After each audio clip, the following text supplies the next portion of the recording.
Hey, welcome to the podcast. So excited having a longtime friend, Mr. Philly in the house, Tom Toole. Check this out, 20 years in the business. He's only 28 years old. I'm not sure how he pulled that off. But here's the deal. We're going to talk about how to get listings at scale today. Like that is the focus. So Tom, for the people that don't know you, that haven't seen you either on stage at an event, watched, we've done a lot of stuff together. How have we known each other for like 11 years now? I've been working with you 11 years, yeah. Right? That's pretty wild. I was going through my mind this morning. So you were like 27?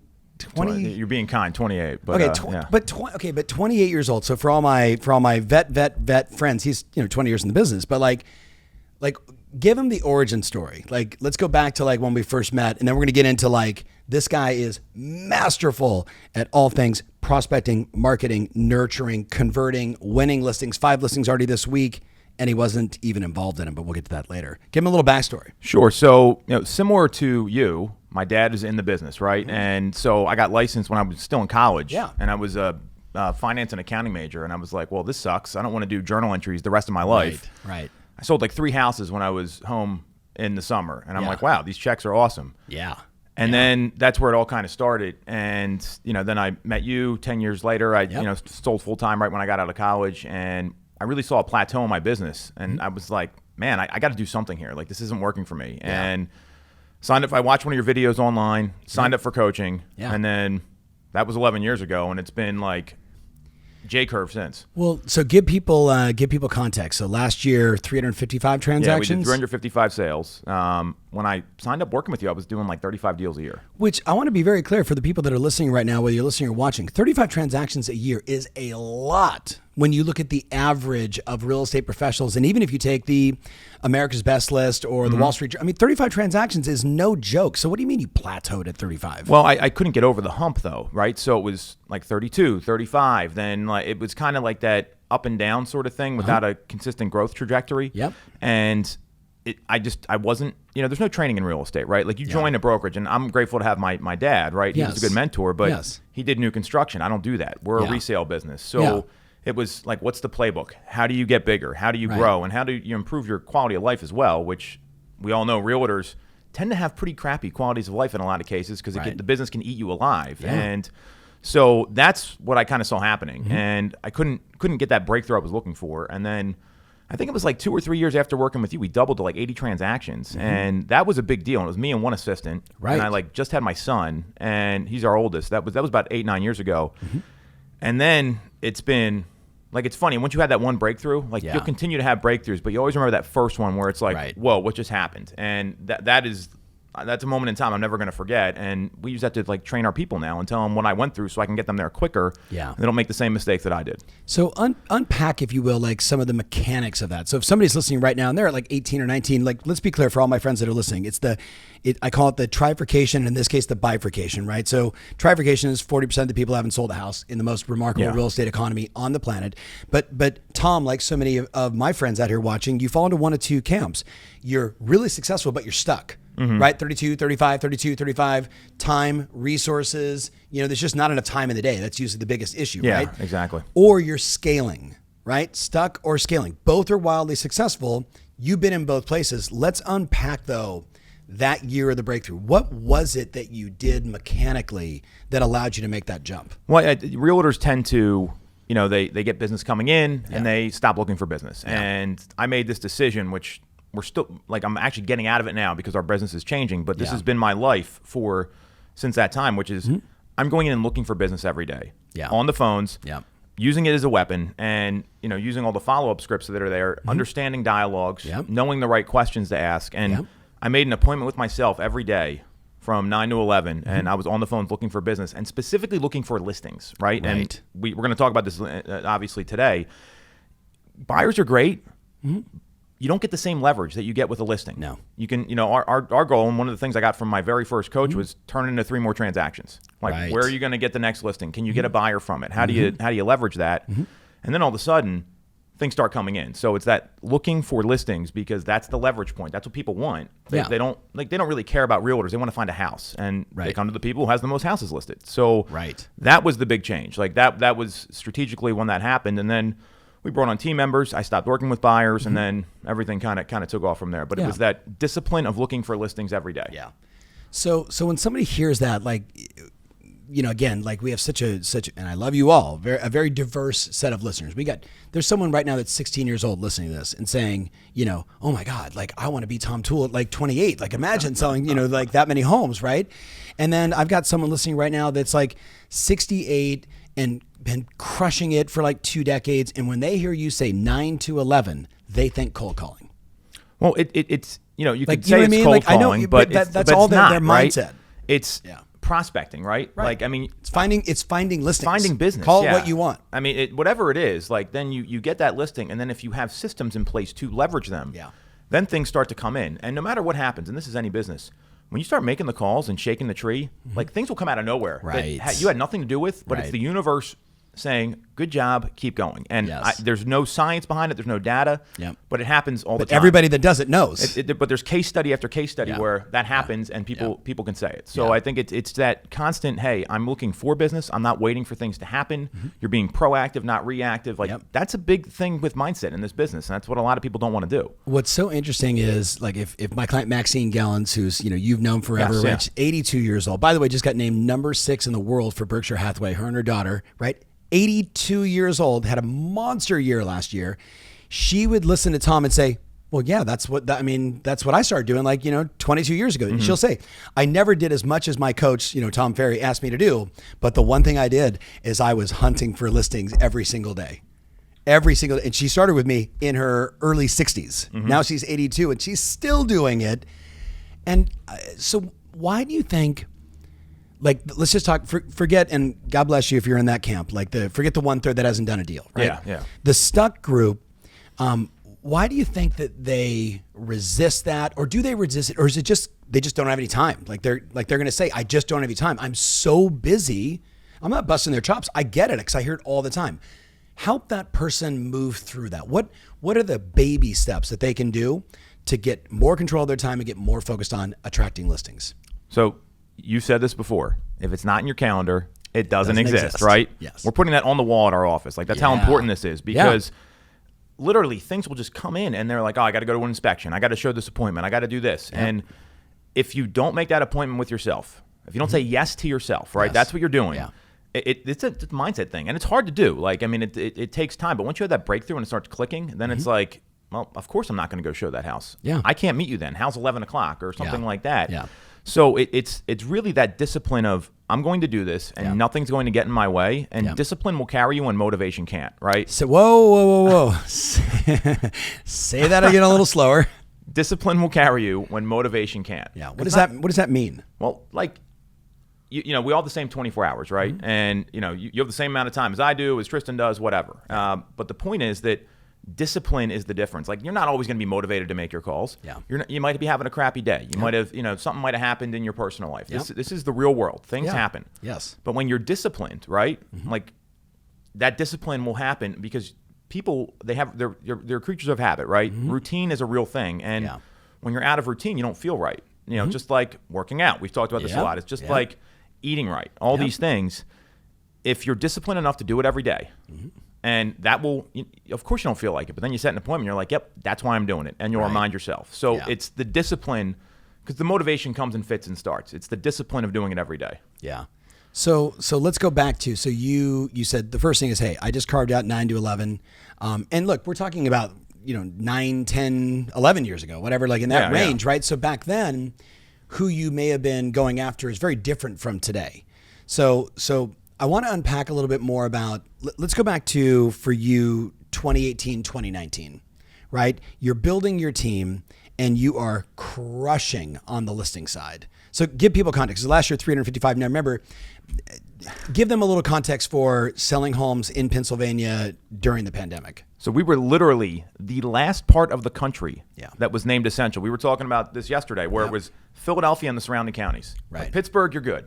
And you could, it was so archaic. And they had testers from the state calling into real estate offices because, this is what they have time doing in a pandemic. Yeah. Ridiculous. But, hey, I'm a cash buyer and the home's vacant. Can you come meet me and let me in? And you weren't allowed to do anything in person. So this is what's going on. And it was the state is trying to catch you guys to see if you're actually 100%. Doing this. And they came out and said realtors are a bunch of yahoos. They're not going to follow the rules. That's why they're not essential. But in New Jersey and Delaware, which is 45 minutes away, you're good to go, right? Yeah. So it was crazy. Yeah. And that was from March 19th until May 19th when a lot of homes get sold. So we have this ramp up of the year. We're pacing really well. And then the pandemic hits in March. Everyone remembers that. Yeah. And we're shut down. Yeah. And it was tough. And a lot has changed since then in our business internally and as well as what's happened in Pennsylvania. And so we're the last state. We can't do anything. Then we come out of this. And we were working the entire time. We had like team Zoom calls to prospect. Right. Like working from home and doing and we the tried to same connect and do all that stuff. But a lot of agents, they just stopped working. I mean, I would be in touch with realtors and email them back and forth, and I get an autoresponder. Hey, the state says I can't even respond to this email right now, which is not true. But this was the mindset, right? Like it was crazy. So we come out of this, and then it's basically like Memorial Day weekend, right? And we just start I think we listed 20 homes between May 19th and the end of the month. Like it was because of all the work we did. For sure. Making nurturing, the calls, following up, staying connected, helping people. Right? Literally, we called and we used a script that was, and it wasn't really a script, but it's like, hey, how you guys holding up right now? Like, how's the work environment for you? Right. We were doing local business highlights for like takeout food and like salons that were shut down. They're like, hey, if you want some, what you think you called it therapy or something, like get your haircut. Therapy. Like, I mean, like any sort of local business that was trying to stay open, that's what we were trying to do because trying to help. We're part of the community. I mean, we want to give back to the people that have provided us a great lifestyle and a great business for the past 20 years. So this is all that was going on. And then we come out of it and it was, and we haven't stopped since. There was like a 3-day period around like the holidays where it was a little slow, but it's been like a spring market because like everywhere else, the demand's too high. There's no inventory. Right. So it was tough. And the point was, if you weren't making those calls during that time, there's a lot of agents that haven't recovered. They haven't done any business. And a lot of people getting furloughed, and there's all this influx of new agents coming in because they can't go back to their old jobs. Those sales jobs are gone. Right. Where they're flying all over the country, selling stuff, doing those things. So a lot of people are getting into real estate right now. So it's been tough. I mean, I don't even know how to explain it. Like, I'm glad we made it through, and that taught me a real lesson that you just can't give up. Yeah. But it was crazy. I mean, I was losing my mind. I mean, I'll be very honest with you. Listen, and I'm just going to say, like, for everybody listening, everybody can relate to what you're talking about, whether it was 2 weeks or 2 months, or for some people, as I've mentioned, like I have a client who has an associate who's not left their apartment in like 13 months.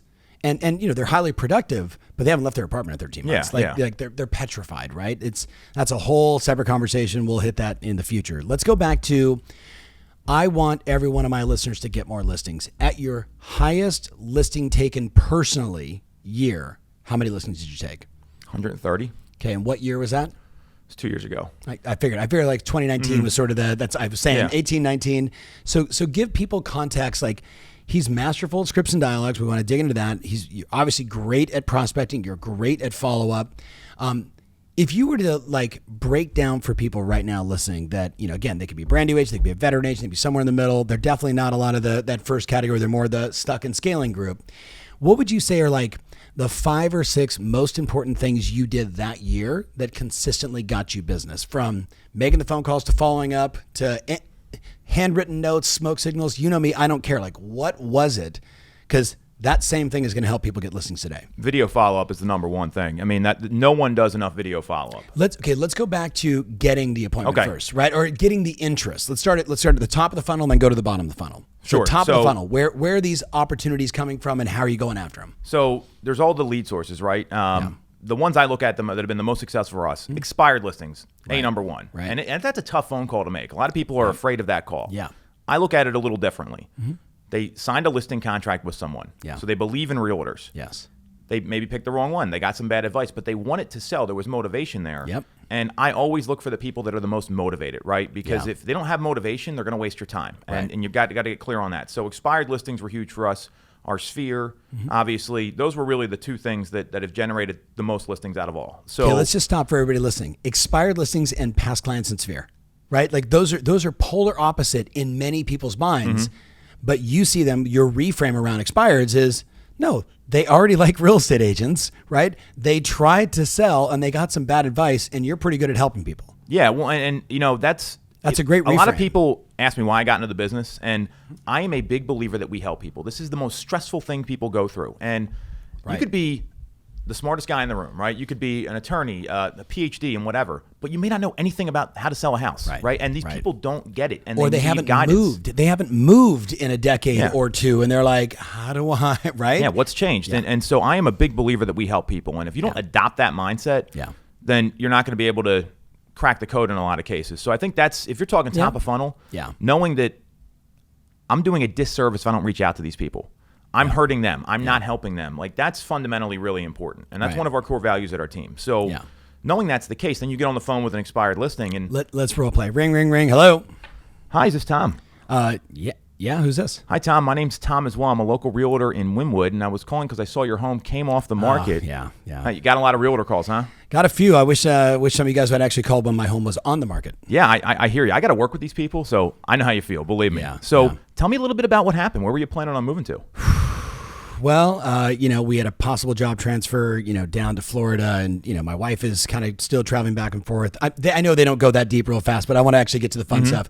Man, hey, look, I appreciate the call, but I'm not really interested right now. Sure, yeah. Well, I wouldn't be interested either if my home didn't sell. I hear you. It's tough. Yeah. So your wife's going back and forth from Florida. So how's that working out for you right now? It's brutal. I'm just gonna throw you objections because your intro is perfect. That's what they needed to hear. It wasn't salesy. It was just like, hey, look, I know you guys are trying to sell. Let's do it one more time. Ring, ring, ring. Hello.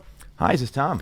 Yeah, it is. Tom, hi, my name's Tom as well. I'm a local realtor in Wynwood, or insert town of where you're calling. Yeah. Saw your home came off the market. Why do you not say, your last name? Why do you not say your company name? Like, why do you not go into any of that stuff? Because it's about them. It's not about me. And you might get hung up on if you don't get the words out too quick. I mean, that's a real thing. Like, these people will hang up on you. Right. So tell me about, like, the toughest objections you get, and how did you overcome them? So there's really like three, right? Yeah. We've done this before. I know, but I want to listen. Like, I'm going to relist. People love dialogue. Yeah, I'm going to relist with the same agent. I'm going to sell it myself, or I'm going to wait. I'm going to wait, or I'm not going to move. Right. So let's go through it one at a time. Tom, everything you're saying sounds great, but like, we love our agent Phyllis. She is bananas. Yeah. I'm sure you have a good relationship with her. You signed a contract with her. Totally get that. So knowing that the average time on the market right now is about 30 days, your home was on the market 6 months. What's going to happen differently if you keep her?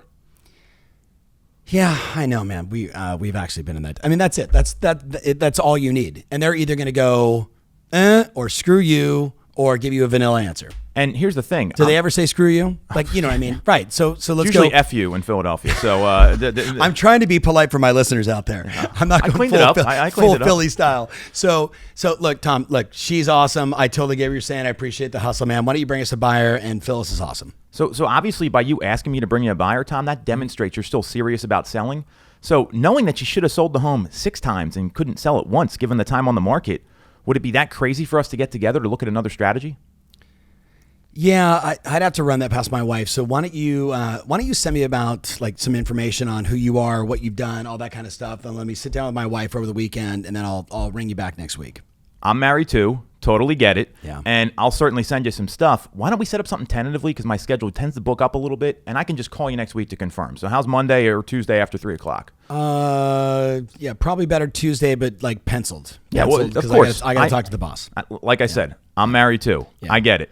So why don't we plan on tentatively Tuesday at 3, and I'll call you next week to confirm. So just for the record, like Phyllis, is a longtime friend. She gives a very, very good rate in terms of commission. I'm assuming you're going to do the same? Well, I mean, she didn't give you any rate with commission because she didn't sell the house. I love that line. I think he is like a maestro of language. But no, I mean, that's a great line. I do appreciate that. But like at the end of the day, like we're trying to get the most money out of the sale. So like, I mean, it's kind of it's a non-starter for us if you're not willing to negotiate the way she did on her fees. Sure, and we haven't even met yet, Tom. So I don't have any expectation here other than showing you exactly how I can help you. Mm-hmm. And if the meeting goes well, I'm sure we can figure something out. So I'm good with that. Let's just meet and see if we're the right fit. Because if you don't like me, it doesn't matter what I have to say anyway. Because you're not going to hire me. Yeah. All right. So, hey, Tom, totally appreciate it. But I think we're going to take the home off the market. We're going to kind of wait it out a little bit. We just think that like now it's just not a good time to sell. Sure. And so I know you told me you're moving down to Florida. So is that still the plan? I mean, you're still going to move down there? Or? No, it's kind of off the schedule now. Sure. It's off the schedule. Yeah. So now knowing that you were on the market last week, if you would have gotten an offer at your asking price, you probably would have taken that and moved, right? Yeah, I mean, of course. Sure. So if I could show you how we can get that plan back on track pretty quickly, given everything going on in the market right now, would it be that ridiculous for us to get together for maybe about 30 minutes? Yeah. So do you ever make a bold, crazy promise? Like, I could sell your home in 30 days or less, especially like right now with the market. Like, hey, I can hit enter in the MLS and get it sold. I mean, like, I know you wouldn't say that, but like the people that are listening understand the frothiness and craziness of the market. Do any bold, crazy promises, anything that you recommend that's like a hook that sounds different? Or is it just make the damn call and be personable and connect? I mean, it's, you know, I when you look at it, tactically, there's a thing here. When I'm on the phone making calls, I will have the listing up in front of me. So I'm looking at it, I know what the heck I'm talking about. And that's a mistake a lot of people make, where they're like, oh, where's your house? I don't know. If I see like crappy photos or there's no information, I'm like, hey, there's a lot of missing information here. If I could level this up for you, I'm clear it will make a really big difference. Let's get together. Where does that come in, though? Well, is that like when they try and divert, when they try and hang up, or not try and hang up? But we ask them why it didn't sell. That's like the third question you go to. Where are you moving to? Why do you think it didn't sell? Yeah. And you know, and right now, especially if something's not selling, like there's got to be a problem. Like so, it's and if you can demonstrate that to them right away.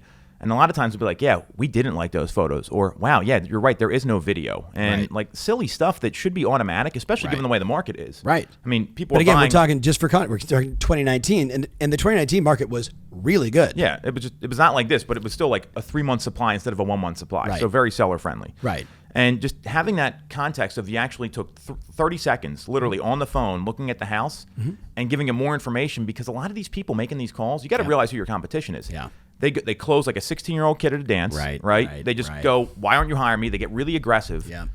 No one wants someone to start arguing with them on the call. No. When you're coming from a place of help and you're pointing out these things, it gives people a different perspective. I also noticed you didn't do anything of like, well, we've sold, 150 homes in the marketplace. Like, do you get into that? Or do you clearly didn't, but do you? And if so, why? And if not, why? If you're going for a really hard close, they're like, hey, I already got someone else in mind. They called me earlier. Yeah. Hey, don't make a mistake. We are the experts in the marketplace at selling homes other agents can't. We've done it hundreds of times. And I will say that to people because what do you got to lose, right? Right. It's the Hail Mary at that point. Exactly. So that will work. Or if, hey, I committed to another agent, I'm like, hey, tell me who you hired. And they'll give me their name, and I will look up their production on the MLS and say, hey, that agent sold 3 homes last year. We sold 3 homes yesterday. Yeah. Is that really the kind of person you want handling your biggest asset, where they're doing it maybe once every 4 or 5 months? Yep. Like, just raise the doubt and get the meeting. All you're looking for is the meeting, and that's it. People think they're going to get it signed over the phone. No. And, I mean, that just doesn't happen, right? So if you can get the meeting, prep for it. I know I'm going to out prep anybody. They're going to get a video before. They're going to get all this stuff. What's the video you send if they're like, call me next week? Sure. So we have some case studies. So like reviews from people whose homes expired, right? And it's a personalized video. So, hey, Tom, it's Tom here with RE/MAX, blah, blah, blah. Thanks for taking the time to talk to me today. I know it's a stressful market. I'll make sure to follow up like I said I would next blank, because I set the appointment to follow up. And if you need anything in the meantime, here's my cell number. Yeah. And make sure you smile, right? Like, I mean, that's like the main thing. So smiling eyes and mouth. Yeah. Right? And like the dot on your computer screen, like stare at it. Don't look at the screen. Like make sure, you got to make eye contact with them. So it's nothing crazy. It's the extra touch is the difference. And the thing is, they already probably had someone where it didn't work out. They probably didn't follow up. So you're showing them, hey, I want your business. And no one sends videos. As much as you tell people to send videos, nobody does it. I know. It bugs me. Please send more videos. Yeah, I mean, please send me a video. Please. All right, let's switch gears to your sphere, right? Your past clients in sphere. It's 2019, 3 months of inventory. It still is crazy it is. And I know you're heavy on your sphere right now. Like, what's the tone? What's the message in 2019, that year, that monster year of listings taken? What was the message? What were you saying? And then maybe what are you saying now? Let's give us a combination of both.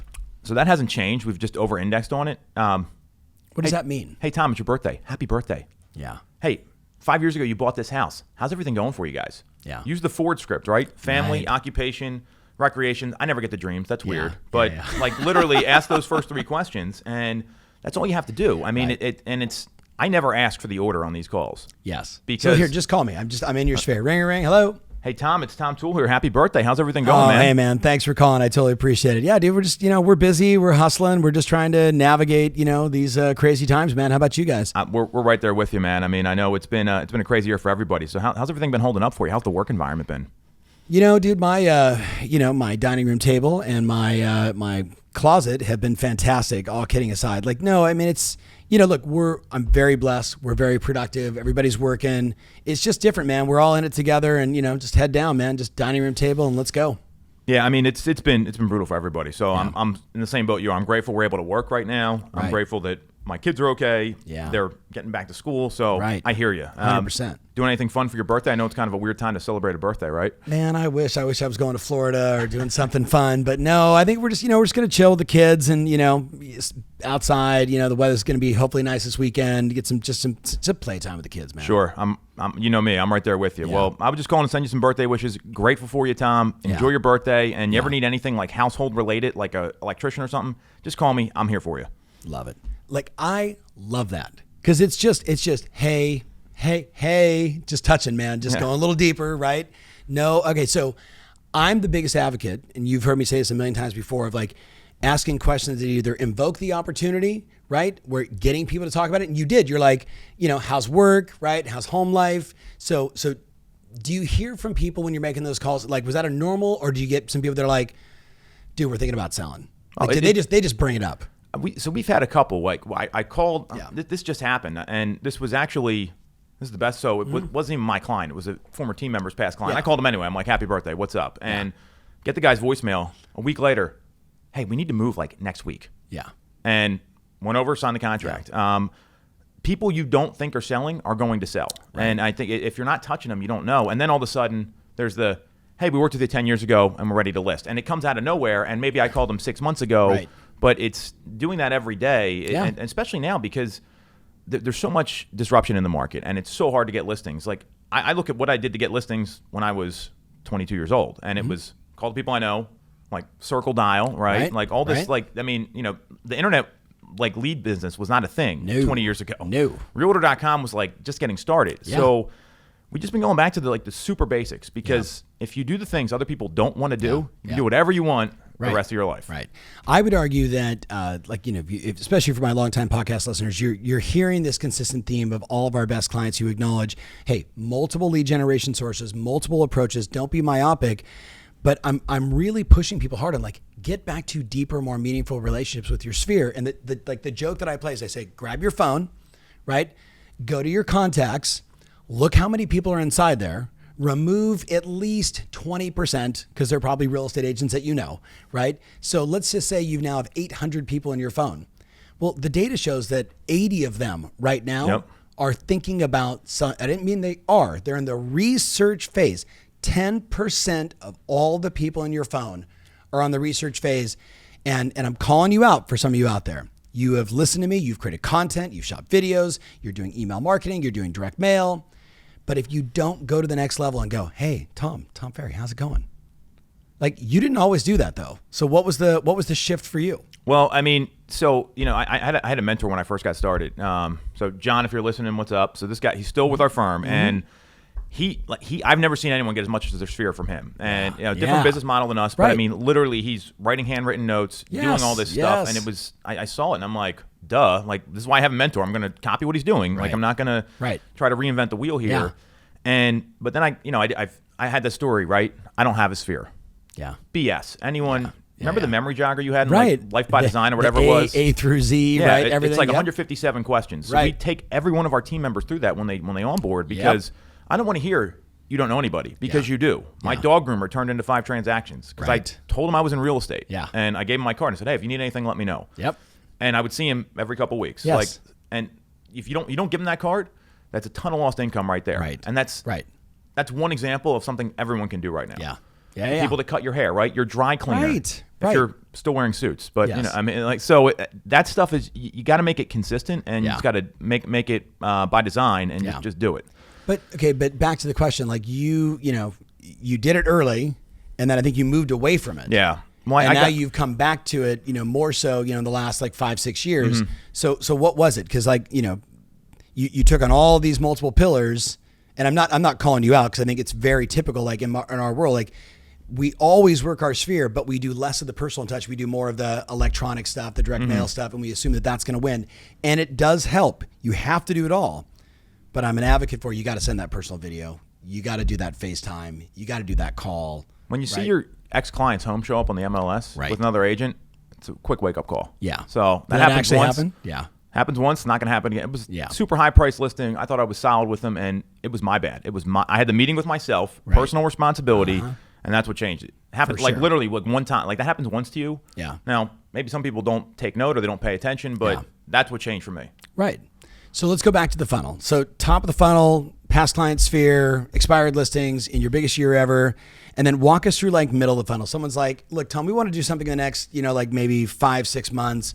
We're just going to kind of wait. And that could certainly be even right now, right? So like, what is the sort of follow-up strategy, the nurture, nudge, whatever you want to call it, to win that business? Like walk us through the sequence. So if someone has any indication they're going to move, send them a follow-up video. Send them your resume. Like we have like a nicely designed one. Send them a link to your reviews. What's in the resume?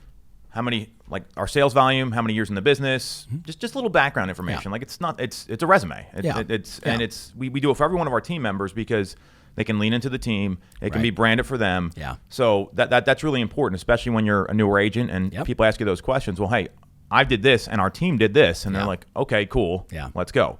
So there's a resume, link to reviews. We've developed our own like Google map of sales, right? And like, I've heard this before. Yep. So we have all that stuff. We send it to them with a personalized video. And it's like, hey, Tom, thanks for taking my call yesterday. Looking forward to catching up in a few months. You need anything in the meantime? You just got questions about the market? I'm here for you. I'm ready to serve. And I'll make sure to follow up like I said I would. Yeah. They tell you to call in 6 months. Call them back in 3 and cut it in half. Yeah. Because these aren't just your leads. These are other people's leads too. They're talking to lots of people, and they're on lots of websites. Yeah. So, you want to cut it in half. And then, so we use Boomtown, right? So if it's in a certain category, it goes on a drip. And they also get our weekly email of our real estate show that we put out, which is all content driven, never ask for the order. Like, here's what this section of the agreement of sale means, or rates just went up. What does that mean for buyers and sellers? Right. Monthly market update. That drops every Tuesday no matter what. So they get on that list. They're on a drip. We send them a video, and we cut the follow-up time in half. Yeah. Yeah. All right.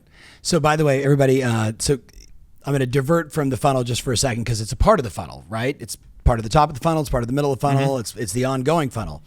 How much content do you put out on a weekly basis? A lot. So we have 4 videos that drop a week. Walk us through each one. So Mondays is typically like a motivational one. I'll shoot it on my cell phone. Like it's kind of like, it's the same thing you're doing, right? Yeah. It's literally identical, and it's all about like just getting motivated or whatever it's going to be. Yeah, starting the week. Get fired up. Yeah, so that's Monday. Tuesday is our real estate show, and that's our consumer-facing show. So that goes out, and it's just educating people about what's going on in the market. We never ask for the order. We don't do that. It's more of, hey, inventory's at this. Here's what it means for buyers and sellers. Like really simple stuff. You're probably having these conversations with people all the time. So anytime you get a question from a client, that is the next show. It's really that easy. Right. Wednesdays we do our agent-facing show, and it's like, hey, here's what I did to get this listing, or here's this agent on our team that just took 3 listings in the past month. Yeah. How did he do it? Yeah. Or she do it, or whatever. So it's more helping the real estate community. Yep. Then on Fridays, we got like our news show with myself and Sarah from our team. And it's like we talk about like some real estate topics, like usually a local topic to the greater Philadelphia area. And it's kind of like a fun thing we do that it's more like community centric. And that's kind of what we're in. It's a branding play. So Monday is motivational, and what is the purpose of that? Like, who are you trying to reach? What is the outcome? I'm trying to reach people that think like me. Got it. Like, vibe attracts your tribe. Yeah, and it could be someone that's a financial advisor that we're going to work together with. And he he comes to mind because he like kind of busted my chops a little bit. Like, oh, you're posting motivational videos, and then he did a presentation for our team at our retreat about how to save money. And now he's become a client, and he refers us out, and we're buddies. So it's. That's a power, like attracts like sphere, though. You don't get that if you don't do that stuff. Yeah. So and it could be someone that maybe wants to get into real estate, and we could have them come work with us. And if they're going to like what we're putting out, then that's the kind of people I want to work with. Yeah. So, and then the Tuesday show is very clear because it's consumer based. It goes out in email on Tuesdays to how many people? And to who? Like, is it your entire database? Our entire database gets it. So we have like 33,000 people in our database. It gets emailed out to all of them. Wow. And then it goes on YouTube, goes on social. Yeah. We have a whole distribution calendar that our marketing department handles, so it goes everywhere. Okay, so typically, 33,000 emails, what's the average open rate? Are they clicking like mine where they go to my site, or are they going to YouTube? They go to our YouTube channel. Okay, so and what's the typical open rate on the email? 17 to 22%. Okay, so pretty standard across the board, especially for the size of your email base. I'm happy it's above 15. That's what I'm looking for. Okay, good. All right, so and that goes there, and then the Wednesday show again was more like to agents. So why are you doing videos? You're an agent. Why are you doing videos for agents? Well, there's a lot of agents that help me. I mean, legitimately. I mean, I'm part of this ecosystem for how long? 11 years. That's a long time, right? It's a quarter of my life, more than that. So, you look at that, and like, there's someone out there that probably can get some value out of that. Like, I'm not trying to become a coach. Like, people think they write like, oh, hey, coach. I'm like, I'm not a coach, guys. Like, relax. Like, I would be a horrible coach. I've said that to you. But it's, there's stuff that I've done that can help people, right? And you've connected me with a ton of people that have helped me. Yep. It's giving back, one. Yeah. Secondly, we're looking to grow our team. So trying to recruit. And we want to, and there may be agents in our marketplace like, I want to do more of that. Yeah. It's a way for me to reach them without having to be like, like prospecting for agents and doing all these things. It's a branding play, right? Yeah. And third, I think it just raises your stature in the in marketplace. the industry, right? Like, I think there's and that can become an ROI for referrals. I mean, you get people coming from out of state, and they say, well, I saw your stuff on YouTube, or you were on this podcast, or whatever else. So there's a lot of reasons to do it. Yeah. I agree. I agree. Well, you told me to, so I mean, it's not like I'm sitting here not being coachable, right? But you're doing the work, and that's part of just the fun of our relationship is I know you do the work, right? And he's got a beautiful family, and you're busy, and you carve out time for that and making phone calls and leading people. But let's go to the last one. The Friday show is like news. Today in Philly, like here's what's happening on the main line, like that kind of stuff. Total brand building, right? And would you usually do like a real estate topic? You ever see PTI on ESPN? Of course. Yeah. So we have like the ticker at the top. Oh, that's beautiful. We go back and forth a little bit about like the topic, and that's it. I mean, it's not. Yeah. And we were highlighting local businesses for a while during the pandemic. Like, we kind of change it up what we see fit, but it's really, hey, we're here, we're part of the community, and we want to talk about what's going on. Do you ever get upset at maybe a view count that you thought, man, that was a really good show, and like not a lot of people watched it? I if you do that, I mean, you're sitting there watching that stuff, you're never going to put out any content. Right. You got to be. If you look at the first video I ever posted, like, it's still on our YouTube. It's hard, like, it's bad. And look at Tristan just laughed, like he knows exactly what you're talking about. I mean, it's horrible, but we just kept doing it. And you know what? It also, when I'm leading a team and saying, hey guys, get on video, and they're all nervous about it, I'm like, let me show you guys the first video I posted. Yeah. And they can go find it really like easily. Up. Yeah. And they're like, okay. And it makes everyone feel a little better. I mean, because I think there is. Look, if I can do video, anyone can. I mean, you got to look at this face, like, it's fine. But people freak out about that, right? I mean, that's how it is. So, that's as much a part of it as anything else. So someone's listening to that, and they're overwhelmed because they're like, they haven't hit the live button on Facebook or Instagram, like, let alone like 4 full production shows. You didn't start that way. You started with what? Like, what was the origin? I have this thing called an iPhone. Right. They're pretty effective. I have like a wired mic. Like, you can see, like, I would clip it to my jacket, and then I would set it up on a tripod like you got over there. Yeah. And would just film it. And it was like it was total disaster. Like, it did not but the content was good enough that people started listening and watching, because it was really, we started with the or the consumer facing show. Right. So I think the first episode, like, Philly.com came out and said it's a buyer's market, and inventory was like 3 months, and I'm like, well, this is ridiculous. This is going to be the first show. And that's like the Inquirer website, like the local paper site. Yeah. And we just said, hey, this is wrong. Here's what's happening in the market. You need any advice? We're here to help. And that was literally how it started. And that was like 2016. It was after a Team Plus event in Charleston. We rolled it out, if I remember correctly. So it was bad. I mean, the video, like, I would like write on the whiteboard, like, it's all crooked, like the lighting was horrible. Yeah. So yeah. You get better. It's progress. Right. Big mental note for everybody. It's progress over perfection. Right? Progress over perfection. You got to start someplace, right? All those cliches, journey of a million miles, blah, blah, blah. We all get it. Okay, so we were talking about the middle of the funnel, and we got diverted into video. But I think it's an important strategy for people to understand. Like, when you put out this much content at scale, we say all the time, like myself and Jason and others and you, like, we all get, like, the more content you put out, the more you attract your tribe, the more trust you create, the more likable you are, the more come list me, I trust you calls you get. So when you implemented all of that, did all that happen for you? Did you get more yeses? Was it easier? Is it still easier? I know you're in a competitive marketplace. Everybody is. Yeah. I remember the first time I really knew it was working is I went to a listing appointment, and the guy's like, hey, you're the guy who's on TV. And I'm like, huh? And he's like, your YouTube channel. And I'm like, wow. I'm like, can I just give you the contract right now? Do we have to have this meeting? And like, that's when someone says that to you, like, but you got to be consistent. It's not the quality. The quality is important, because you want to have some sort of relevant topic. Yeah. It's more important to be, Gary Vee says this, you want to be 85% every day versus 100% when you feel like it. And it's the same thing you talked about. And you got to be consistent. If you put out one show and don't do anything, nobody's going to watch. It's got to drop every day. For us, it's every Tuesday. Right. We have not missed a Tuesday since 2016. Yeah. I mean, that's just how it is. That's a lot of Tuesdays. Yeah. And that's an evolution of show quality, content style, lighting, maybe 2 camera shoot versus 1 camera shoot versus an iPhone, right? You just keep evolving. So going back to the middle of the funnel, it's been impactful. What would you say to the person that is listening right now and they're like, I got 800 people in my database. I would just be afraid to say something on camera. Like, what if I say the wrong thing? Or, oh my God, like, what do you say to that person? Well, you say the same thing you're saying to your clients. I mean, that's all this is. The most effective one is how's the market? Like, give them some market stats, tell them the year-over-year trends, and do it once a month. If you don't want to go every week, start once a month and send that out. Do a short form of the video right now. Just like, how's the market? Like, go. So we all know that this is the number one question, and it really depends if you're looking to buy or sell or rent or invest. And shake your head no when they say rent. That's like really important. Yes. And you show them the number of sales year to date through. Just do the show. So there's 1,500 homes that sold through February. That's up X% year over year. Prices are down X% year over year, or up, or whatever the change is. And you can get all this data from like your MLS. Like it's all right there. Right. Here's inventory levels. Here's rates. And this is what it means for buyers and sellers. It's like a 5-minute show. Yeah. Give them the stats and then give them your opinion on what it means for buyers and what it means for sellers. That's the key. Give them your opinion, right? Because the stats they can get, right? But what's cool is when they start to get the stats exclusively from you. Yeah. Which means they're not going to Zillow, they're not going to Realtor.com, they're not going to Redfin. Maybe they are, but like they're using you as the local resource to contrast it maybe to what's happening on a national level. Okay, back into the funnel. Someone says they're going to move in 6 months, right? You're going to call them in 3 months.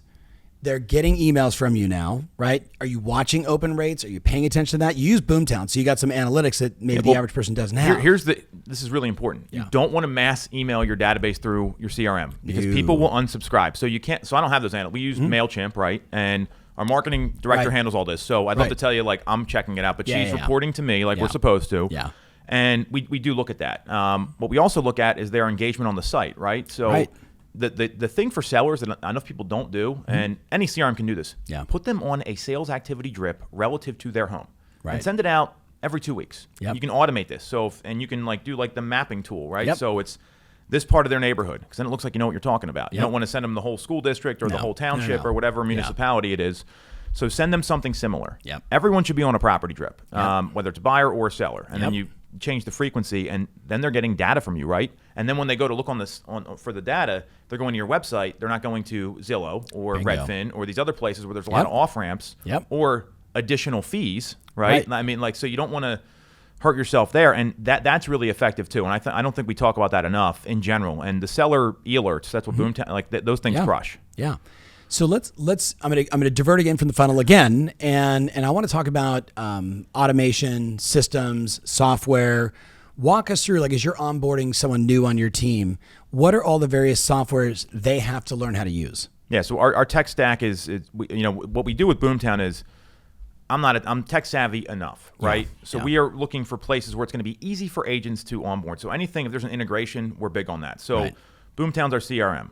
That integrates with Sisu, so we can numbers track and see what everyone's performance ratios are.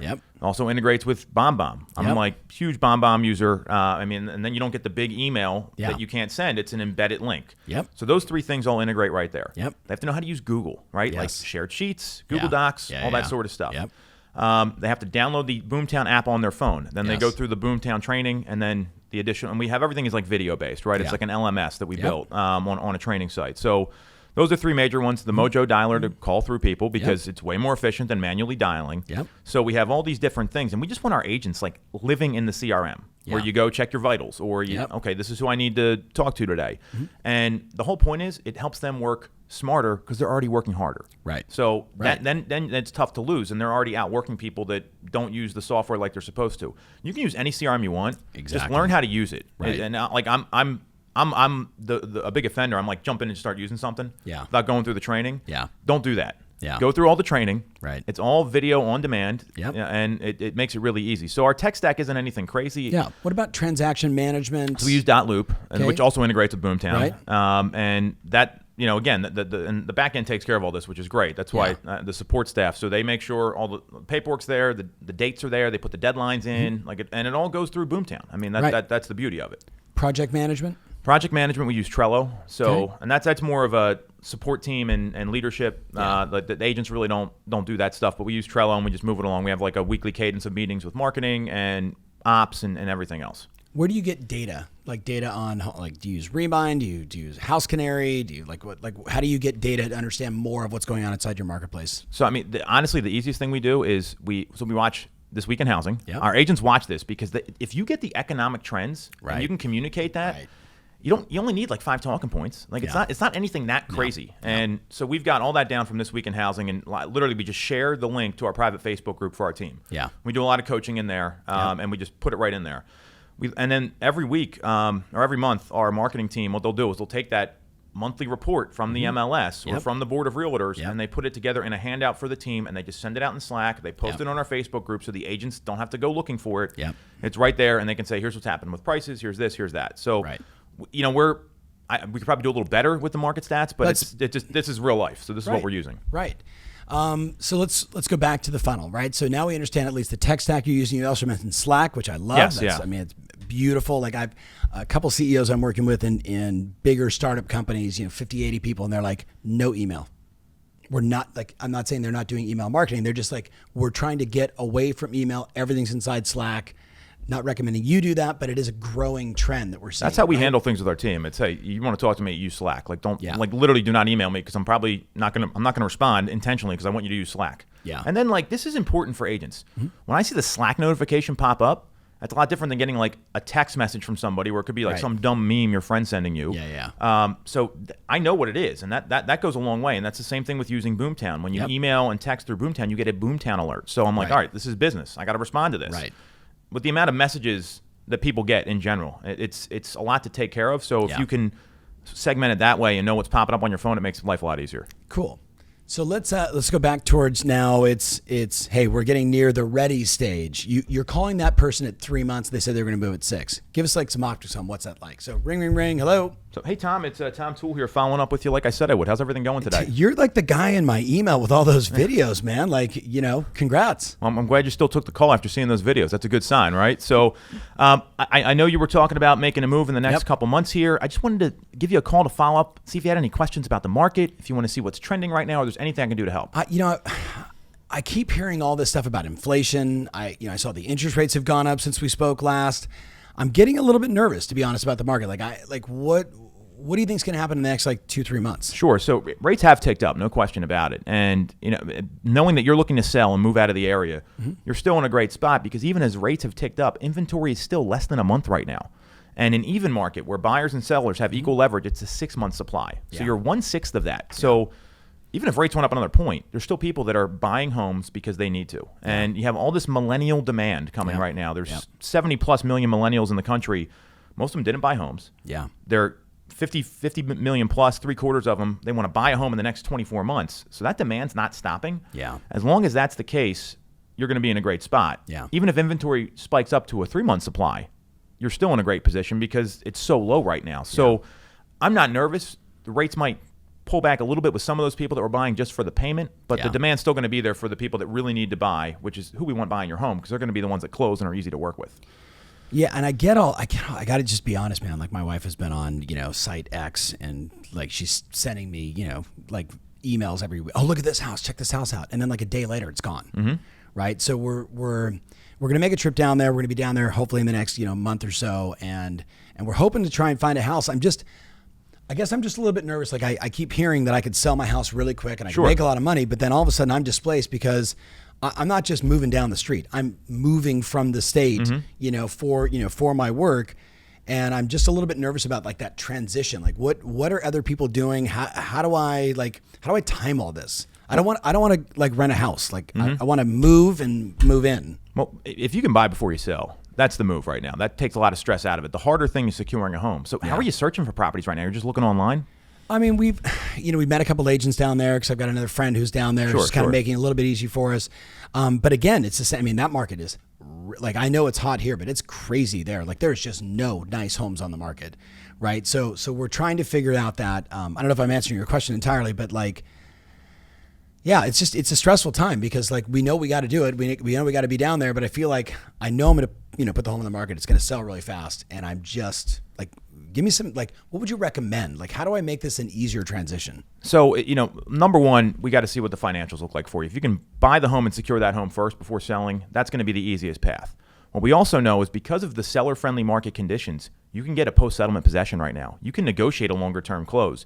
You have all the cards in your favor, and buyers like you, they just want to get the house right now. That's all they care about because the market's so competitive. So what I would recommend we do is why don't we sit down and just have a strategy session about how to work through all this, because I can talk to you over the phone, but if we're not sitting down going through all the different scenarios, you're not going to be prepared. And that's the most important thing, so we can take advantage of these conditions and also make the move easier for you.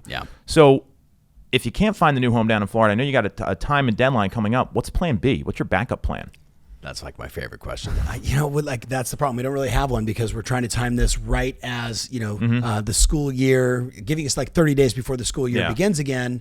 And, my kids are going to be in school. So it's, I would hate to go down there and have to rent, right? But that may be what we end up doing. Cause I'm just being candid with you. Like I need the cash out of this property to go buy the next property. Well, and if that's the case, then what I know is this. Let's work on the longer term possession. Let's work on a lease back until you need to absolutely get down there. And let's find you someone down there that can produce some inventory instead of you just looking online and bringing them houses. Tell me more about that. So are they sending you any coming soon listings? Are they prospecting shadow inventory? Tell me, like, what's the search process been like for you? No, I get like a email alert of new listings that are coming up, and sometimes there's 2 or 3 and sometimes there's 1. So no, what is shadow inventory? So what are you talking about? There's a number of homes right now in our marketplace. I don't know Florida, but the point is I want to get you someone down there that can do the same thing we do, where these homes are either temporarily off the market or withdrawn, meaning they're under an active listing contract and they pause the marketing period. So these homes are for sale. They have an agent. And then on top of that, there's homes that maybe came off the market a year or 2 ago and they may be getting back in the market as well. So what we would do here is I would send you these properties. If you like any, I can pursue it for you. And that way we're maybe getting some off-market opportunities, which is what we've had some great success with people that are just like you, where they're having a hard time finding the new home. So if that's something we can set you up with down there, I've got a couple great contacts that I could put you in touch with, and you can just talk to them on the phone and see if that makes sense. You are very smooth, very direct, very deliberate in your language. Like how long does it take? If somebody's brand new and they're listening, they're probably taking notes. Like, I should, right? And the veterans are like going, yep, ooh, oh, you know what I mean? Like just like you do when you're like, role playing with all your buddies. How long does it take to get good at scripts and dialogues? If you commit to role playing every day, like the whole goal of role play is to talk to less people and set more appointments. Like you want to keep your skills sharp. You want to be able to do the same work but more efficiently. So when I got into coaching, I remember I got this email. Was it I met you at the Remax conference. And Carl Rizzuto sends me an email and he's like, "You need to role play every day." And I just started working with him, and I'm like, okay. And then I just set it up because I'm like Forrest Gump half the time with this stuff. But I did that every day, and it was like working on the scripts and getting them down. So it took me, and that was when then I had that big breakthrough year right after I started working with the guys. So I would say it probably took about a good 12 months to like really refine things, but then I'm constantly working on it. This is not something that happens overnight, but if you make the commitment to practice, right? You don't want to practice on paychecks. Like, that's where you can lose money and lose revenue. So if you make that commitment, just 15 minutes a day is all it takes. And the role play call should be like this. You get on the phone, you do the role play, you give feedback. Like, don't like BS or like complain about what's going on. It's like, get on, role play, give feedback, get off the call. Right. And then ideally go do something. Go use that. I almost think like it shouldn't be called role play. It should be called confidence building. Because the thing that I see, 31 years into this, is there's basically 2 kinds of people that are really confident and people that can kind of fake it, but internally they're cracking and freaking out in front of a customer. Heaven forbid they get an objection, a condition, and they don't even know it's a condition, not an objection. You with me? Like they fall apart and crumble. Okay, I'll just do it for less. Right. So I want to stress to the people listening right now, confidence building. That's all we're talking about. Like the more confident you are, the more smooth you are, the more you're not thinking about you're thinking about them, right? You're just in the moment with them and you know how to navigate the situation. I actually just sent a bunch of our coaches, I'm going to screw up his name, so I'm not going to say it. But he is the Harvard professor who just came out with a brand new book on negotiation. And even though the Harvard Business School, like they have a set strategy around how they teach to negotiate, what he did was very cool. He wrote the book, and I'm sure he sold a bazillion copies, but he basically took every chapter and broke it down into like one chapter could be 5 videos, 3 minutes long. I have taken every negotiation class on the planet. I am obsessed with it, right? Just going back through, and one of the cool hooks was how to negotiate over Zoom, right? And he's talking about like big time negotiation, Houlihan Loki, debt restructure deals, monster amounts of money. And we would typically be sitting in a face-to-face setting like this. And instead they're like, now it's, instead of saying, hey, you take your team, take a break, let's go get some coffee, let's go walk around the building. They're all just sitting there on Zoom going, we're deadlocked. What do we do? Right? And literally people just get pissed and they yell at each other because they don't have the skills, right? Like even just like these interesting little, like, how do you do that over Zoom to pull back, step away, right? It's just, I don't know. I'm super fascinated. We'll have to put a link up, Tristan, for, I don't want to say the guy's name, but it's bonkers. Anyway, confidence building. Let's go to the bottom of the funnel because that was all super good. The listing presentation, what you're teaching your team, what you do. What are do you follow a set of steps? There's Seth Godin came up with this really cool thing in one of his emails, and he said, it's about following the process. Mm-hmm. And his metaphor was peanut butter and jelly sandwiches.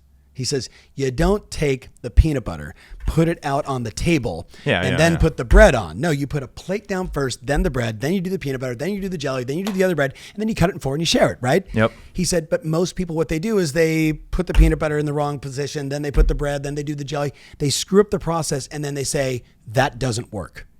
You with me? Yeah, exactly. What's your process? What are the steps? So what's the formula? You set the appointment. This is where it all starts. You set the appointment, get off the phone immediately. You ever see someone talk themselves out of business? Oh, God, yeah. All the time. Hey, great, I'll see you then. I'm going to send you an email, Tom. Like, get off the phone and don't screw it up. And I still do that. I'm like, all right, I got it. I need to get off the phone now. Like, you'd be surprised what happens. See you Tuesday. Yeah. Yep. Then after that, the same day, send out a pre-listing video, right? Yep. And it's because no one's doing this stuff. And it has... What's in it? So it has an outline of our marketing plan. Okay. Resume, reviews, and this form letter. You remember? Why am I even writing this down? I know this stuff. Keep going. It was what was his name? It was like Leroy Hauser or something. If you remember, he was like a CRS instructor. He said send this letter out, and I'm like, cool. And like we were actually mailing the letter at the time. Right. Like this is 20 years. Shows how far things have come. But literally, we send the letter out, and that goes out with a video through Boomtown so I can see if they open it. Right. That's really important. Yeah. Then I will call and confirm the appointment a day before. Mm-hmm. And it's the pre-qualification script that comes from the Sales Edge workbook that everyone knows. And it's you go through, ask those questions. You pre-qualify 100% of the time. Right. When we do these trainings with our team, it's do not deviate from this process because you will list homes at a 72% clip when you get in the door. Right. If you want to argue with me, that's fine. This is how we're doing it, and it's going to work. You're talking about in a uber competitive situation, not just your past clients in Sphere. This is everybody. You want it, and sometimes your past clients are interviewing other people too. So when you deviate from the plan, or you assumptively think you get the listing, and that pre-qual script will answer that for you because one of the questions you ask is, hey Tom, if you feel comfortable and confident I can get the home sold and I feel the same way, are you ready to get started at the appointment? Right? Bang. That's like the last thing you ask. And bang. If I know they're going to say no, I say, you know what? I kind of know the answer here, but I'm going to ask anyway just to be sure because I don't want to. Do you say that to people? Yeah, because I just want to be prepared. Right. So you give them a little bit of a hook there. It's hey, I'm just all about the prep work, right? Yeah. So you kind of know going in. What do you do when they say no? Or they don't say hard no. They just go, look, we're talking to a lot of people. So ask me the question. But do it in the way that you think you're not going to get it. Okay. So. Hey, Tom, I'm going to ask you this question just because I like following a process. I kind of know the answer already, but I just want to be sure. Yeah. So if you feel comfortable and confident I can get the home sold, I feel the same way. Would you be ready to get started at the appointment? Yeah, I appreciate that question, but I'm going to be honest. We know a bunch of agents, and you have an impressive track record. There's no doubt you follow up, you're diligent. I just, we have a lot of options. We'll see. When we get to the meeting, we'll see. Well, I'd be surprised if you didn't know another realtor because they're all over the place. And obviously the meeting's got to go well. So if you don't like what I have to say, you're going to be like, it doesn't matter what happens. So it's true. Totally get that. Just want to be totally prepared here. So I'll see you Monday at 5 and we'll take it from there. Boom. Okay. So pre-listing video with your resume, your marketing plan, all of your reviews, right? And then you call the day before, you go through the pre-qual script. And then when you show up, give us your process. So we are from the Northeast. Yes. I wear a suit and tie to these appointments. Like this is an interview. And I think people forget that. And Other markets are different. I know what works here. Like my dad had me in a suit when I was like 3 years old. Like, I mean, it's, it's so. I know the program. Yeah. That is how we do things, right? Like, and people say, oh, you don't need to do that. You can say whatever you want. Right. This is how we operate. Right. So what gives you the most confidence? Yeah. Right. That's what I would say. 100%. And know your market, know your audience. Yeah. And this probably wouldn't fly in places like Newport Beach or other areas. Like, I mean, it's a little different thing, but that's what, we're that kind of place. So show up ready to go. Be on time. Yep. Right. Like, and if you're running late, call them and tell them you're running late. Like things happen, but like these are basic things that you want to do. Make sure you're smiling when you show up. Today's world, wear a mask when you go to the door because you don't know what the situation's going to be. Right. Right. And again, Pennsylvania's a little different than other places. So make sure you're on time. You're suited up. Right. You're smiling.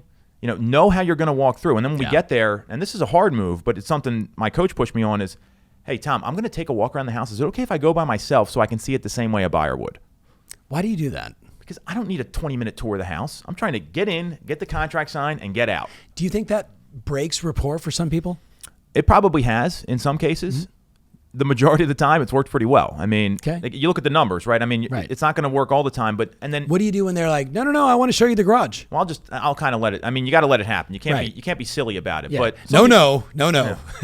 Back up, pal. Like, I've never met you. Let me walk through your house all by myself. I mean, you got to kind of like smile and play it a little loose. But that saves a lot of time. I mean, getting that 20, 30 minutes back, that's really important. Yep. So. And I'll tell people the first thing I want to do when I come over is walk around the house and take a look. So we'll do that. Then I'll meet them at the table, and I'll say, where do you want to sit? Kitchen, dining room, somewhere. Yeah. And then the body language is really important. So, like, let's say I'm just talking to you, or I'm talking to you and Tristan. You got to sit there and position your shoulders so they're open to both people. Right. I will lean over like this to show them engaged, like with my forearms on the table. Like I mean, like I'm not sitting back and taking it too casually. Right. And then I'll kind of go over the basics with them. So, hey, the plan's to move to Florida. Nothing changed, right? Yeah. Whatever. Went over a couple things here. And then one of the most important questions, if you don't ask this on the pre-qual, it's not in the script, but we work it in. What are you looking for in the agent you're going to hire? Yeah. And then they'll say, well, we want communication. We want this. We want that. So I will hit on those things. Might discuss fees, right? All that stuff. I try not to mention the fee. No, but they might. They may. Yeah. And the reason I do that is I want to hit on what's important to them first. Mm-hmm. So if they talk about communication, hey, here's our communication plan. Right.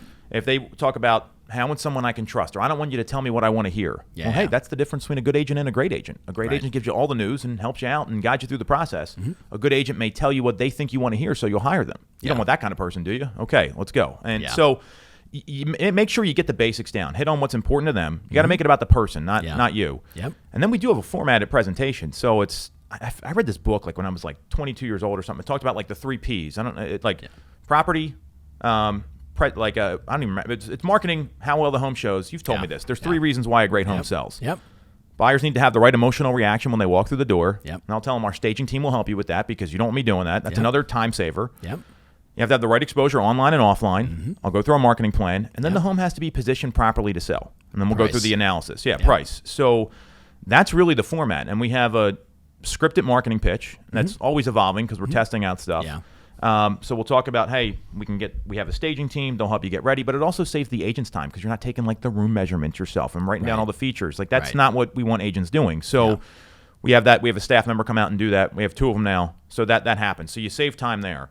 Go over the marketing pitch. With most agents, don't go over the marketing plan like at all. I mean, and so so they know what the plan is, and we give them like a high level one.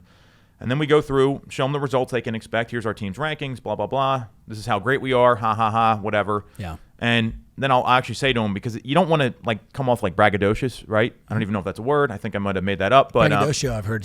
Whatever. Like, we got you. Want to come off like you're like, hey, I'm the best. Like that's not. Yeah. The reason I'm showing this to you, Tom, is because we're helping a lot of people like you get their home sold, and I just want to show you what you can expect. Yeah. It's all about you. Yeah. And when you say it like that, it's a little different. Then you go through the market analysis, and then I don't give them a price. I say, hey, so after seeing all this data, what do you think about the price of your property? And then shut up and stop talking. Mm-hmm. And let them kind of guide you a little bit. And they may say, well, we want you to tell us a number. And I'll usually give like a range, and I'll point to the data because that's really what sets it. And then the closing line I've learned the best is you get through all this. So you can this is where you read the body language and everything else. It's like, hey, so you guys want to get started?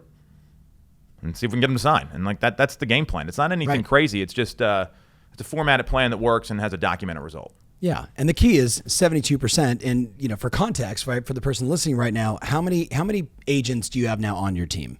We have 21. Okay, so 21 agents on your team. We're going to unpack this also. 21 agents on the team, and then how many of them are listing property versus maybe exclusively working buyers?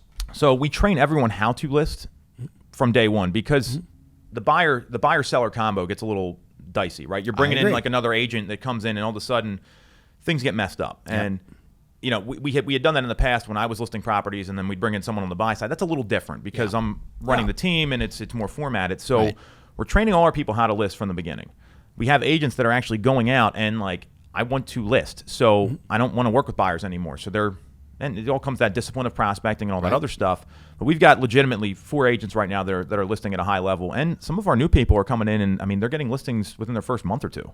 How much are they leaning on you, the brand name, the last name, the performance, the map, the track record? Are they doing all that stuff? I mean, that's how we train them, because they're going to be a lot stronger with us than they're all going to be on their own. And when you say, hey, our team did this, and we like adjust our pronouns. It's our, we, we over me. And like, I'll have people say that. I'm like, I'll stop a meeting and be like, hey, I don't want to hear my or your. It's we, our, collective. And when people get that, and then where they're support them, and I'll coach them up with like, let's look at the comps if they're a little unsure. It's a 5-minute meeting. Our sales manager does the same thing. We get them so ready to go for these presentations, they're going in and getting them. Because if somebody called you from Nova Scotia, they're listening to this right now, and they're like, but I'm a newer agent, or I'm a veteran agent, but I don't have that kind of track record. I can't show the map of like we've showed your map postcard, and it's like, he sold every house on the right, like twice. Yeah. So if they don't have that, I've always said use your broker, use your team, the team, aka the company, and then put at the bottom, a team always outperforms an individual. Yep. What would you say to that newer agent, or that stuck agent that doesn't have the track record, but they want to get more listings, and they're losing? They might even losing because they don't even have the confidence to make the phone call because they haven't done the work. What do you tell them? That when you start to list, you are going to have a long career in this business. Like this goes back to like when real estate was invented, or whenever this all started happening. It's the people that have the inventory control the market, and 100%. That's going to give you a lot more freedom. If you want your time back, you want to have more weekends, you want to have more nights, list more properties. Yeah, you can handle that with a phone call. Like, am I working on the weekend? Sure, but I'm usually making phone calls from my home office and not out working with somebody or doing calling something a seller to go through. Let's go through our offers. Yeah, exactly. Right? Yeah, like, or hey, we got a bunch of offers coming in. Let's set a deadline on Monday, and I'll call you then. And like that way, you're in communication. It's a quick call, but you get your time back. You get more freedom. So I think they know that. What about?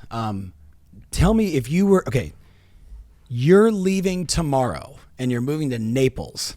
And you're not going to work with Byron and his buddies and anybody else we know, right? Like so many great agents down there, Fort Myers, et cetera. And you're going brand new. How do you utilize your company to win more listings? Well, it's the same thing, right? You see what the company's doing. So you work for XYZ company. Yep. Hey, hey, Mr. Broker or Mrs. Broker, can you give me a list of all the homes you sold last year? Yeah. And then you make your own Google map with the company and co-brand it with you. Right. That's what they're there for. I mean, we co-brand everything with our team now, where it's never my picture on there. It's the team member. They're hosting an open house. They're doing this. They're doing that. And we do that for all their marketing pieces as well. Yeah. So it's the same thing. I mean, it just leverage the team. And if there's not a lot of sales, make the photos bigger, right? Make the pins bigger. You've told me this before. So it's one of my favorite lines. If you only sold 5 houses, just make the bubbles bigger. Make the photos bigger, right? Yep. Okay, so that's good. What kind of objections do you get the most? Is it always fees? Is it you're in that competitive situation and they just feel like the market's so hot, I should just go with Phyllis? I don't know who Phyllis is, but just Phyllis must be in Philadelphia. That may be what it is. Besides fees, what are the biggest objections you get? So are you gonna have enough time to work with me? Big objection. Oh yeah. All the top producers hear this. Thing. Yep. And that's a big one, and it's a legitimate concern. I mean, objections are really just questions, more so. So hey, great reframe, by the way. Objections are just questions. I'm just trying to understand. Well, they're thinking about working with you, and they want to get everything squared away. Right. So, that's a big one that I've seen probably more often than anything else. And it's hey, I got to make a distinction. When you're going, like, you're at your doctor's office and they're like, I'm going to recommend you do this. You don't go, okay. You're like, well, what about this and that and this? Are those objections? No, I mean, I guess, yeah. I mean, or am I just trying to figure out, like, is this the right move for me? Great reframe. I just wanted to stop and just say that. So, Tom, my concern is just, look, you're really busy. We see you selling a lot of houses. I get a little nervous. I don't want to be. Someone told me that I'm going to be handed off to like an assistant. So you're not going to be handed off to an assistant. Our assistants will be assisting in the process. That's what they're there for. And let me ask you this, Tom. Mm-hmm. So you go to the doctor, right? Mm-hmm. You got to get surgery. Do you want to go to the guy who's doing it every day and has it down to a science? Or do you want maybe the person that's doing it twice a year? I'm going with the one that's doing it every day. Yeah. Yeah. And this is your biggest asset, right? Yeah. You want the same level of expertise there, or you want a rookie? Do you actually say that to people? Yes. Is that just a Philly thing? I mean, at that point, there is nothing to lose. And if you, like, this is when you have to close. And look, you talk about confidence, right? Yeah. It takes some confidence to be able to say this stuff. Right. And like the first time I said it, I was like, oh my God, is this gonna, like, what's gonna happen here? Yeah. And then they're gonna punch me. And then it works, right? Right. And then, okay, now I can say it again. But that's where the role play is important, because your role play should be harder than the actual calls. Yeah. Yeah. All right. So all right, Tom, I appreciate that. That was actually kind of a funny line. I'm being the seller again. But man, I'm looking down at that commission number and I'm thinking to myself, this house is going to sell in 2 seconds, man. We have a beautiful house, beautiful name. I've like, you know how many agents have written like these little notes to me telling me they've got a buyer for the house, and and that kind of stopped though recently. HUD rules, pay attention, right? So, pay attention, everybody. HUD rules, pay attention. But I was getting all these letters and like all these people telling me that my house would sell in 2 seconds, and I appreciate your marketing, but I just feel like this thing's going to sell. So that fee, knowing the speed of this, just feels a little unreasonable for me. I hear you, Tom, and it's really easy to leave money on the table right now. In a market like this is a mistake that a lot of sellers make. Mm-hmm. They take the first fast offer. They don't have a launch plan. Most agents, all they do is they put a sign up, they put it on the internet, and they wait for somebody to show up. Yeah. We have this documented pre-launch plan that we use where there's a run-up. So instead of just popping up on the MLS and the buyers come and you cross your fingers, we're marketing to buyers before your home comes on the market. I want a line out the door at the open house on Sunday. Yeah. We're going to have them compete for your home. And as I showed you in our sales results here, we get 8% more than the competition for our listings. So yeah, the fee's a little higher, but you're going to net more, and that's what you want, right? I mean, can you give me just like a little break, man? Come on, I'm a negotiator full time. This is what I do for a living. Like, I just, like, can we split it? I mean, is there something we can do? So I appreciate the question, and I get you're a negotiator. I am too. Yeah. So how would you think I handle when I'm negotiating on your behalf if I can't even protect my own fee?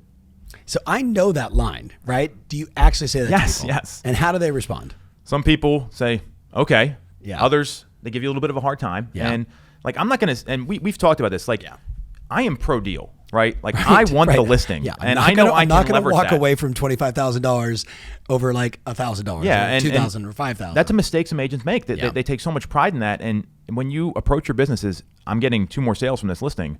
Right. I want the listing anyway. Yep. You gotta look at the bigger picture. So but yes, we do say these things. And you don't know if they're going to work unless you try. I mean, if you just roll over every time, then guess what's going to happen? The next time you have an easier objection come up, you're going to lose money because your skills aren't sharp. Yeah. So if we go back to the very beginning of this conversation, we're talking about basically like the transition was 9 to 11. Mm-hmm. Making that appointment every single day, being listing focused versus buyer focused, which is, it's so funny. Like every seminar, Tristan, we've done 74 seminars this year as I'm sitting here inside the office with you, like 74 Zoom seminars. Yeah. Every single one of them, I have a point where I say, you have to make a decision. If you're complaining about no inventory, what are you going to do about it? Complaining is not a strategy. Calling your past clients and sphere is a strategy. Working a geographic farm is a strategy. Doing any lead pillar is a strategy, but you've got to have that focus on get more listings. Well, in kind of closing here, we didn't really get to the team stuff, right? Sake of time, right? Maybe we'll do a second. Oh wow, look at that! Second, I'll return the email this time. That was my bad. I went home, looked that up, and told you. So that is on me. So what do you say? What do you say to that person, kind of in closing, like to help them get over this mindset, which it's not going to stop for a while. There's nothing in the data that says we're going to suddenly have a massive surge of inventory and there'll be no buyers. It's the absolute opposite. Yeah. What do you say to that person that's struggling, like they're listening and they want to do it, man, but it's just like, dude, in my market, or dude, my situation, or when, I was 4, my parents didn't give me a pony. That's why I can't make the phone calls. Like, all kidding aside, like, coach that person a little bit. So you got 2 choices, right? You can keep losing out in multiple offer situations with the buyers you have, right, and cross your fingers and hope it gets accepted, or you can be the one fielding those offers, right, and saying, hey, we're going to review everything on Monday. And Go hang out with your family on Sunday, or go do something else. Do something, maybe go on another listing appointment, maybe do some prospecting, whatever, instead of running to place after place after place and having your clients lose 4, 5, 6 times. They get ticked off at you, and then they go hire somebody else. Yeah. So this is a decision you've got to make, and you got to say yes to yourself first. Because when you do that, like, I mean, look, my wife's here. Like, this is like, when I made that decision, things got easier. And it was, it was not easy when I was working with buyers and doing all this stuff. Right. It was hard, and it takes a toll on you. I mean, 20 years is a long time to be doing anything, and I've seen what happens when you don't make that commitment. And so you can keep losing out on multiple offer situations, or you can be the one fielding them. Yep. What side do you want to be on? Right. I don't even know what else to say. Like, it's a fundamental. It's a fundamental truth. Everybody knows it. List to last. All those cliches. All of that is true. Inventory always. Like, if you are in control of the inventory, you solve everything. I said one last question, but I'm asking you one last question. On the flip side, what are you teaching your agents to do to get their offers accepted? So we have, give us like the hacks. Yeah. We had a coaching call about this with them. Know all the data, right? Like you got to understand the economy so you can preempt or frame, hey, this is going to be really competitive. You guys got to know what's up, and here's what's going on in the economy. So the millennial home buyer data, inventory, rates. Yep. Pennsylvania, we got a lot of pent-up demand because things were shut down. That's maybe unique to your state, right? Yep. So understand that first. Be the knowledge broker, because if you can communicate that effectively, and you're using third-party sources, because they're going to look at you being the agent, this guy just wants to sell another house. Yeah. But when the MLS data is telling us that, or the Mortgage Bankers Association or NAR, all of a sudden it's data and they're facts. Yep. That's number one. Understand the economy and get what's going on. Then we broke down the 7 different ways we can sweeten offers. And one of them is, and again, every state's different. So price is one way to compete, right? Yep. You might have an appraisal issue there. So you have to be aware of that. Making up the difference in an appraisal shortfall. That's a term in the contract we see a lot of. Waiving inspections, right? Yep. Hey, we tell people, if you get the chance to have a home inspection, you're really lucky right now. Like, that's a big deal. Yeah. I think the data was 20% of homes that sold last year had a waived inspection. That's higher than ever. I mean, that's a big deal. Right. So waiving inspections, putting all your deposit money up front. Be willing to pay the seller's transfer tax, because then they net more. Yep. And again, every state's different. But we split it in Pennsylvania. Being willing to let them have a post-settlement possession, or give them whatever settlement date they want. Yep. We've had some people say, hey, we'll pay your movers. Well, I mean, they're just doing anything they can to help the seller out. And as an agent, there's some things you want to do strategically. Be nice to the listing agent. Don't be a jerk. You. That was like the number one thing that's the number one thing I say to people. Like, you got to be nice. Follow the offer instructions. Clean, beautiful, simple, well-articulated offer. Yeah, and call the agent before you submit the offer and say, hey, what's the seller looking for here? How can I get this accepted? Yeah. Some people say, well, I can't tell you that. Yeah. A lot of people will tell you what the seller wants. Yeah. My view as a listing agent is I want exactly what the seller wants, so we're going to share that with them. Right. And we give very clear instructions. So literally, be nice, follow the instructions, and write a really clean offer, and call the listing agent and get some information. Don't just write the offer and send it over without any communication, which happens all the time. Right. I was doing it. First of all, that was spot on, super valuable for people. I was doing a training a couple days ago, and before the training actually happened, like, I get a note from the client saying, hey, could you also cover that redheaded coach gal? It's Alicia Essig, right? Yeah. So I text Alicia, I'm like, hey, I need that one little thing. She's like, oh yeah, here it is. It's the ladder up strategy. Have you heard that on price? Yeah. Like, Tom and Bridget, are you guys willing to lose this house at $515,000 to another person? And what she's doing is just getting them $515, $520, $525, $530 until the buyer says, at that price, I'm okay if another buyer gets it. Yeah. That technique has helped a lot of people get their offers accepted. But you got to be nice first. You got to write a clean offer, laddering up and making sure they get to the highest possible price, recognizing the appraisal thing, which I love. That's like the number 2 thing for you guys. That was awesome. What else are you doing besides maybe like the laddering up on pricing to get people to write good offers? So price-wise. We asked them a question specific. like, hey, how would you feel if you lost his home over a couple $1,000? Yeah. And like, their mouth will drop, and they're like, oh, I wouldn't feel so good. So let's do the right thing here. Yeah. And let's put our best foot forward, because we only might get one shot here. And Right. if you're gonna be upset that you lose the home, but I would have gone to X, right now the best deal a buyer can get is getting the house. Right. Period. And but if you give them the data up front and let them know the market conditions and tell them like, hey, is this the market for you? Some people may not be ready to buy a house right now. Right. And that's where it comes down to like the motivation, which is ultimately you got to have motivated clients. You got to know what the reason is behind their move. Yeah. Love it. All right. So closing thoughts. Anything you want to say to the community? Anything you want to say? By the way, where do they follow you on Instagram, Facebook? Probably just Google your name, I'm guessing. At Tom Toole 3RD for the third, because there's many of us. There's actually four. But four now. Yes. So that's about Instagram's the best place to follow me. And I think all the stuff we talked about here, super easy to implement. I mean, I don't think anything here is, you've heard this before. Rocket science, right? It's not rocket science. I'm not the smartest guy. I'm one of the best implementers. And I will, Bingo. I'm not going to try to reinvent the wheel. I'm just going to do what works. So be coachable, I think, is the best advice. Because when you're coachable and you follow people that know what they're doing, you're going to see massive changes in your business. I don't think it's anything more complicated than that. Yeah, love it, man. So appreciative of you. I was saying, we have so many funny moments in sort of our journey together. But as I said to you even last night, I'm just super proud of you, man. Thank you so much for being on the podcast. Thank you so much for sharing. Follow him on Instagram at Tom Toole, TOOLE. The third. It's 3RD. 3RD. Yeah. And obviously, look, if you're an agent, I would also check out some of his content because he puts out a lot of good content, agent facing, right? So around the world, we're seeing a lot of our clients are now doing this as a nice give back strategy. And it is a great recruiting strategy for people and referrals, agent, all that good stuff. So killer. All right. We got to bounce into our next meetings, but thank you guys so much for watching as always. Leave a comment. Thank you so much for just being on this journey with me. And hey, if you haven't written some comment about it, liked it, done all that good stuff, I'd love for you to do that as well. All right. Thank you guys so much. We'll see you guys soon.